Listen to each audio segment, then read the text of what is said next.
Hi guys, it's Lauren and welcome back to my channel. In today's video, I'm going to have a bit of a chat about limiting beliefs and limitations.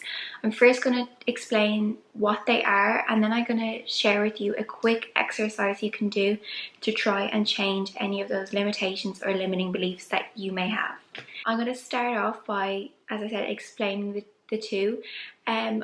For basically ever, I only kind of clicked with me recently that limiting beliefs and limitations aren't the same thing. For me personally, I see a difference in the two of them. I used to just use them as like interchangeable words for each other, but I was kind of doing some reading and something inside me just was like, oh no, they're actually different. However, in essence, they do the same thing. They stop you from achieving what you want in life. So yeah, limiting beliefs for me are more the thoughts that we have and the things we tell ourselves, like I can't do this or I don't have the ability to do this. Whereas limitations are more the rules. They're still thoughts, but they're more the rules that we have implemented into our life. So these kind of begin with I should or I shouldn't, I must, I mustn't, I could, anything like that. For example, like I should be able to do this or I must get everything right. And we present ourselves with these as if they are rules, but the reality is there's no such things as rules to life. Everyone is living a different life and experiencing different things and seeing things from a different perspective. So how could there be rules? There's no set book that somebody years and years and centuries and decades and all that type of stuff said and was like, this is the most efficient and effective way to live life. It just doesn't exist. So where do these limitations / rules / limiting beliefs come from? Well, I actually found it really interesting to come to understand that most of our limitations, all of our limitations and limiting beliefs that we present ourselves with actually come from experiences we had in our childhood or early years in life. It usually didn't come from just one thing. It might have been a couple of different experiences or events or situations you were in as a kid that kind of all built on top of each other to come out with the same thing. For example, I used to say that I was the ugly friend and I believed I was ugly and that I would never have a boyfriend or a husband, and that I would die alone. But this actually stemmed from an experience I had in play school and then experiences I had throughout the rest of like kind of my childhood with my other friends, where boys would be more attracted to them or would be talking to them and not me. And that's where this belief came from. So how do we overcome it?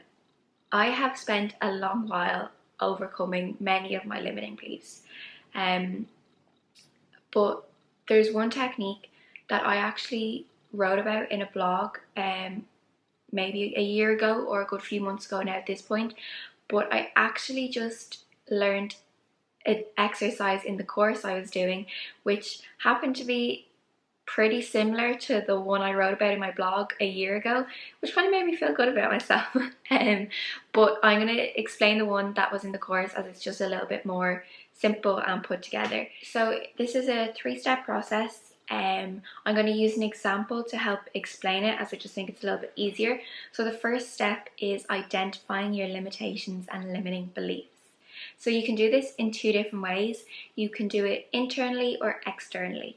The external way is just looking at your actions and results on a day-to-day basis, where the internal way is kind of monitoring and really taking account of your thoughts and the thoughts you naturally gravitate towards.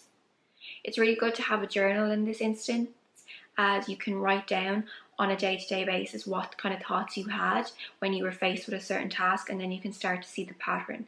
For the example, I'm going to use the limiting belief that I'm not loving. So you will have identified that in the first step. In the second step is when you really start to poke holes at it. You start to question this limitation or limiting belief.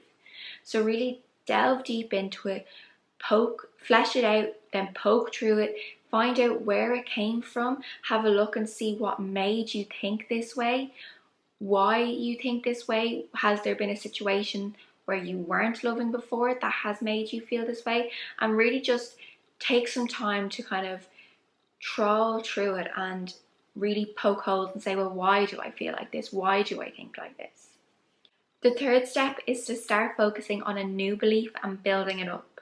So from the last two steps, you will have identified and then start doubting it and poking holes in it.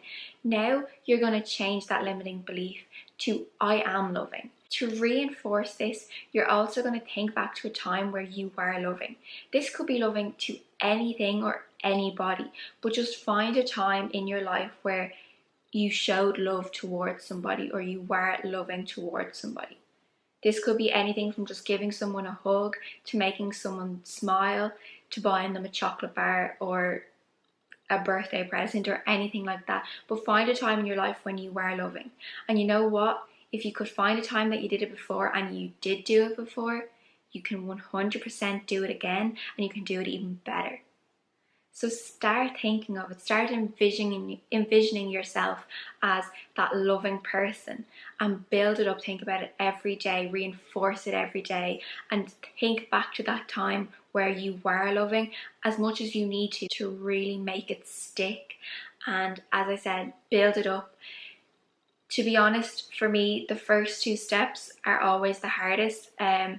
I only ever kind of figured out my limitations or limiting beliefs through the internal way of looking at my thoughts and listening to them and kind of